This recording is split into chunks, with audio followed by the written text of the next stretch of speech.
Guys, did you know that the tribe of Ephraim and Dan are missing from the book of Revelation, chapter 7? When he called his 144,000 who are going to go out and fight his battles, who are sealed with his seal, there are two tribes missing. One is Dan and one is Ephraim. Now, in the LDS world, I've always been told that Ephraim's not missing. It speaks of the tribe of Joseph, and Ephraim is part of the house of Joseph, so it's including him in that. But if that was true, then why is the tribe of Manasseh listed separately? You know, another thing that's really funny is that you hear people in the world, Christians, LDS people, they all want to believe that they are going to be part of the 144,000 and go out and fight those battles for God. And I don't know if they read their scriptures very well, because one of the characteristics of these warriors is that they are virgins. So if you do not hit that criteria, you will be cheering from the sidelines. Just a little note. Now, back to the tribes of Dan and Ephraim. In the LDS community, you receive what's known as a patriarchal blessing, aka divination. A man puts his hand on your head and tells you your future, tells you about the kids, tells you about your husband, tells you about whether you're going to get married in the temple, whether you're going to go on a mission, what kind of people you're going to be around. Guys, it is divination at its finest. And I personally know people who had their patriarchal blessings when they were teenagers because they wanted to know if they were going to get married. They wanted to know if they were going to have kids. They wanted to know if they were going to have to serve a mission. It's 100% pure divination. Okay? So the fact that these, in your patriarchal blessing, they also put you into a tribe of Israel. And most of the LDS people are put into the tribe of Ephraim. They believe that in the last days, their job is to restore the gospel. They were to provide spiritual leadership for these people who are just in a conundrum because they aren't part of the gospel. And their job is to gather Israel.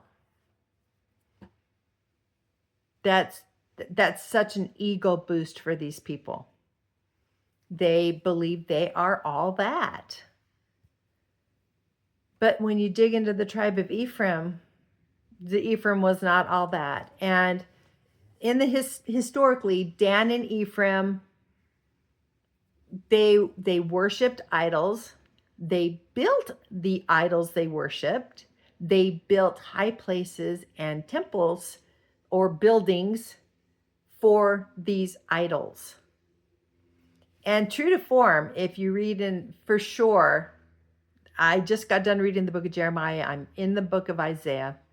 For sure, he warns them multiple times to stop, which is what he always does, right? And they made up excuses like, it is just so far to travel to Jerusalem. We need to be able to worship here.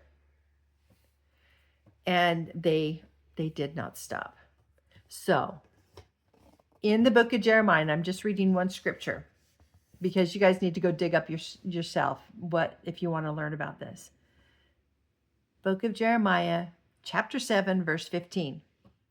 And I will cast out of my sight, as I have cast out all of your brethren.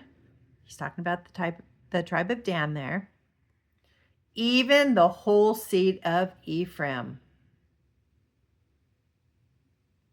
The whole seed of Ephraim was cast out. The whole seed of Dan was cast out. They lost their birthright to be part of that 144,000.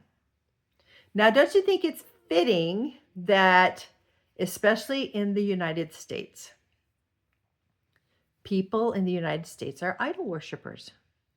idol worshipers. They worship especially the god Self. They love themselves.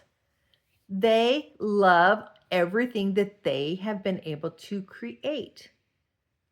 They love their homes. They love their cars. They love their titles, their certificates, their degrees. They boast about their jobs. It's never ending. We as a country are a prideful nation, and we need to work on that. We have so much abundance here that we take it for granted, and we forget who it came from. So the thought that especially the LDS people in America, most are from the tribe of Ephraim, and I was just thinking how funny that is and how fitting that is, because if you can't see the idolatry and what you look up to, it's anything but Jesus Christ. So those are just some things to think about. Dan and Ephraim were basically cut off, and for good reason. So make sure, especially if you're living in the United States, that you do not become an idol worshiper. And if you are, which most of us are, in some way, shape, or form, we need to work on that. We need to make sure that we remember that Jesus Christ is the way. Jesus Christ is the truth. Jesus Christ is the life. Nothing of this world matters. Only Him.